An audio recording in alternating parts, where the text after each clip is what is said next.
परवेज खटक की जहांगीर की जागीरदारी में बड़ी एंट्री।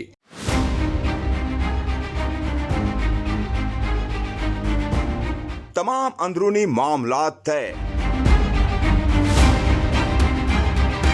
परवेज खटक को बड़े ओहदे की यकीन दहानी। सियासत एक ऐसा पहिया है जो कभी नहीं रुक सकता। अगर सियासत का पहिया रुक गया तो समझिए सियासत ही खत्म। ये बात अब जाकर समझ आई है। हाल ही में जो सियासतदान तहरीक इंसाफ में जीने और मरने के दावे करते रहे, आज वही सियासतदान पीटीआई को लावारिस छोड़कर फिर से अपनी दुकान चमकाने के लिए नई जमात का हिस्सा बन रहे हैं। जी हाँ, हम बात कर रहे हैं जहांगीर तरीन की नई सियासी जमात इस्तेहकाम पाकिस्तान की, जिसमें आप दूर दूर तक नजर दौड़ाएंगे तो आपको यकीनन वही चेहरे नजर आएंगे जो कि कभी तहरीक इंसाफ का हिस्सा थे। मीडिया रिपोर्ट्स के मुताबिक इन दिनों सरबराह इस्तेहकाम पाकिस्तान जहांगीर तरीन अपनी जमात को मजबूत करने के लिए पुरजोश हैं, जिसके पेश नजर जहांगीर तरीन और परवेज खटक के दरमियान मामलात भी तय पा चुके हैं। इस हवाले से जराये का कहना है कि परवेज खटक अपने हम ख्याल साथियों के हमरा जहांगीर तरीन की पार्टी इस्तेहकाम पाकिस्तान में शमूलियत इख्तियार करेंगे, जहां पर उन्हें पार्टी में अहम ओहदा दिए जाने का इम्कान भी है।